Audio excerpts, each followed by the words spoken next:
Assalamualaikum warahmatullahi wabarakatuh. Nah gitu. Selamat malam rekan-rekan wartawan semuanya yang saya hormati, saya banggakan. Alhamdulillah pagi tadi kita berhasil melakukan penangkapan 2 kapal dari bendera Vietnam dan 1 kapal bendera Malaysia, yang 1 dibawa ke Belawan. Ya, jadi kita operasi laut ini adanya pengaduan dari masyarakat nelayan Natuna. Mereka melihat ada kapal-kapal asing yang melakukan pencurian ikan di wilayah kita, terutama di Natuna Utara ini. Kami respon cepat dengan adanya pengaduan tersebut dan kita buktikan memang ada kapal asing yang melakukan pencurian dan kami lakukan intercept, penangkapan di wilayah Natuna.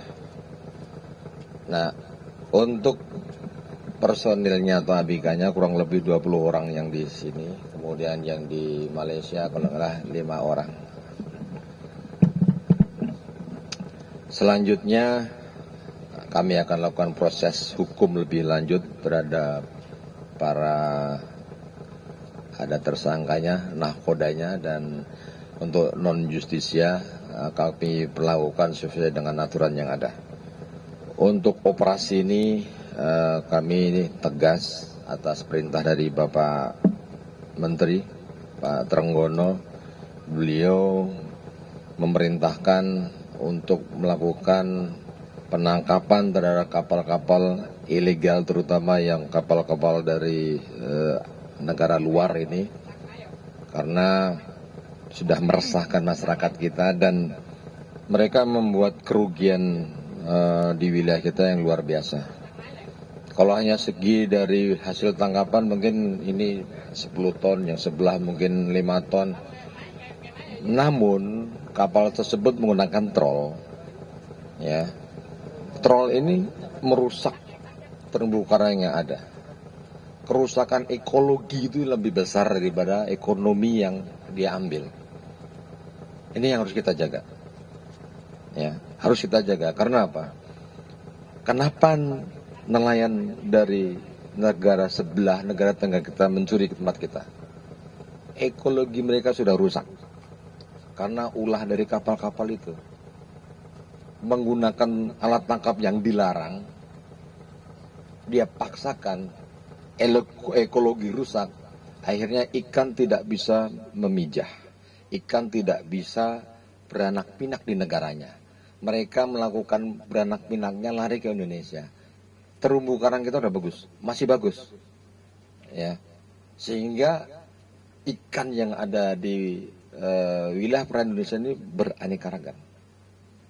Mereka ngejar, katanya ngejar ikan mereka, tapi ini wilayah kita, wilayah perairan Republik Indonesia, wilayah NKRI yang harus kita jaga. Jadi kami tegaskan bahwa apapun kegiatan ilegal dari kapal-kapal ikan asing tersebut tidak ada toleransi di negara kita. Mungkin dari saya demikian, kami sampaikan, barangkali ada pertanyaan teman-teman. Silakan.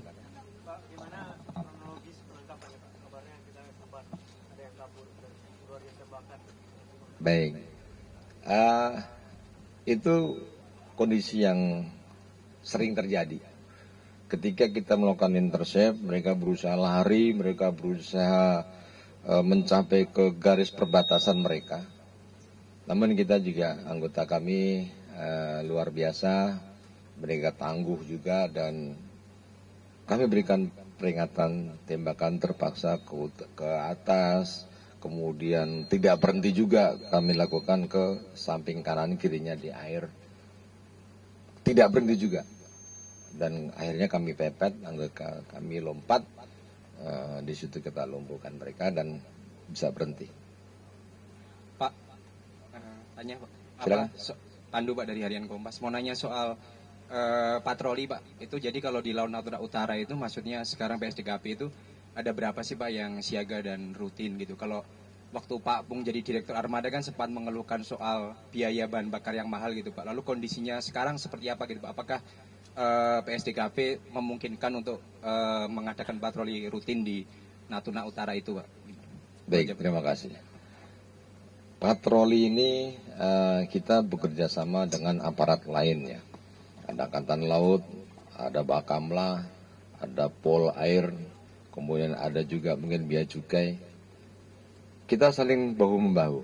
Kita mengisi laut mungkin tidak harus bareng-bareng. Kita bisa bergantian rondanya. Saat ini PSDKP, besok Angkatan Laut, besok lagi Bakamla, sehingga laut tidak kosong. Itu strategi. Kalau kita sama-sama ke laut, pulangnya sama-sama laut kosong. Jadi ini strategi kami, aparat penegak hukum, kita sepakati bagaimana menjaga laut ini supaya tidak kosong. Sekarang PSDKP masuk ke atas. Kami pulang bahwa ini mungkin besok Angkatan Laut hadir di sana. Begitu selesai, Bakamla masuk. Selesai Pol Air. Selesai kami lagi. Begitu. Jadi kita jamin laut kita tidak kosong dengan aparat kita. Masalah BBM memang karena kami bukan menggunakan subsidi, jadi kami pakai BBM yang tidak subsidi, lumayan mahal. Ya, tapi kami siasati pola tersebut, tidak terus kita menghambur-hamburkan BBM. Kami punya pusdal, kita punya command center, kita punya teknologi, ya, dan yang tidak pernah meninggalkan laut adalah nelayan. Nelayan kami hire, nelayan kami jadikan kelompok masyarakat pengawas. Nah, ketika mereka melakukan penangkapan di laut, mereka melihat illegal fishing. Handphone kami 24 jam tidak berhenti kecuali di pesawat ya. Kami minta informasi tersebut, kami tindak lanjuti, kami share ke pasukan kita di lapangan, lakukan patroli. Itu strategi kami. Jadi dengan adanya kelompok masyarakat pengawas yang dari nelayan Natuna Utara, dari manapun, itu menguntungkan kami. Mereka sebagai mata dan telinga kami. Ya, tidak perlu kami melakukan intensif mereka, tapi justru dengan memberikan informasi kepada kami, mereka ikan yang harusnya mereka ambil akan terjaga. Kami pastikan kehadiran kami, kehadiran negara di Natuna ini, KKP khususnya, Angkatan Laut, Bakamla, Polri, untuk menjamin bahwa kedaulatan kita jaga. Ya, silakan. Ya. Izin bertanya, untuk penangkapan kapal hari ini selain 20 orang tersangka yang kita amankan, untuk kapal ini sendiri sudah berapa hari Pak beroperasi di Laut Natuna? Terus setelah kita tangkap, berapa barang bukti yang hasil tangkapan yang sudah mereka peroleh seperti itu? Baik. Jadi berapa harinya kami belum melakukan BAP calon tersangka ini, tapi yang jelas kalau melihat motifnya, kapal ini bukan hanya sekali, ya, karena dia sudah hafal dengan kondisinya, hafal aparat ada atau enggak, hari libur mungkin aparat lagi, mereka udah baca itu, dan kami juga baca. Ketika hari raya Imlek kemarin, mereka habis, nggak ada. Begitu habis Imlek masuk lagi.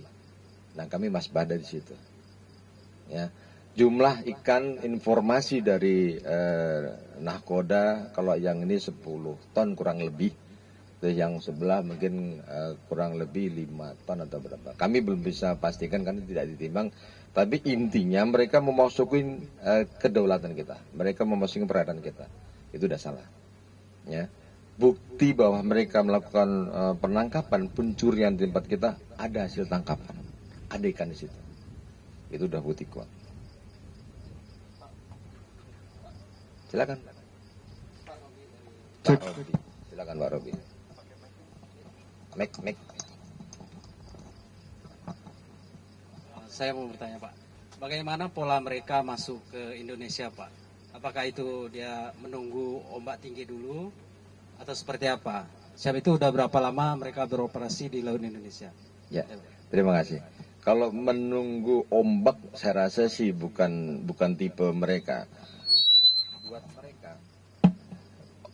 ombak, angin, badai itu nggak ada urusan, itu nelayan. Terjang sama dia, karena orientasinya bagaimana bisa mencuri ikan, kan itu. Nah, untuk berapa harinya ini kami juga belum BAP dia, masih fresh, baru datang bapak-bapak ibu-ibu saya baru melihat. Jadi kondisinya kita sama-sama lelah. Saya juga baru pulang dari laut melakukan operasi. Dia juga lelah, ya kan? Tadi ombak besar, Mas. Tapi intinya kerugian negara yang diakibatkan oleh kapal ini luar biasa. Kalau hanya sekedar jumlahnya ikan tadi kecil, tapi dengan alat tangkap troll yang dia lakukan merusak terumbu karang, ya, merusak ekologi tadi, itu luar biasa. Begitu kita bicara ekologi, Pak Menteri kami, Pak Menteri Trenggono, ekologi sebagai panglima. Artinya apa? Kita harus jaga barang itu. Begitu ekologi rusak, anak cucu kita nanti hanya pada cerita bahwa dulu ada ikan kembung, dulu ada cumi, cerita. Karena sudah rusak. Nah itu kita jaga. Contohnya ini bapak-bapak dari negara sebelah. Di negara dia mungkin sudah nggak ada ikan. Sehingga lari ke kita. Karena apa? Ekologinya sudah rusak yang dilakukan oleh orang-orang ini sendiri. Gitu. Ada lagi?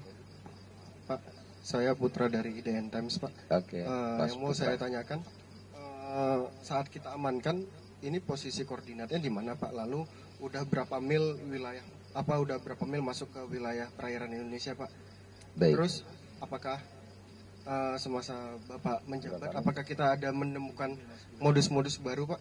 Terima kasih. Baik, terima kasih. Ini untuk koordinatnya tepatnya nanti ada di preskon. Cuman yang jelas mile-nya itu kurang lebih saat tertangkap 5 mile masuk ke wilayah kita. Gitu. Artinya apa? Kalau kita sampaikan sejengkal pun perbatasan itu harus kita pertahankan. Jangan sampai 5 mile. Ya kan? Inilah bentuk kehadiran kami di laut. Kalau dibilang 5 mil Pak, masih dikit, enggak. Buat kami sejengkal perbatasan perairan itu udah kedaulatan kita yang kita harus hadir di situ. Ada lagi? Pas? Baik, kita tinjau ke palkahnya. Kita lihat bersama seperti apa hasil tangkapannya kapal tersebut dengan alat tangkap yang merusak lingkungan. Terima kasih, selamat malam.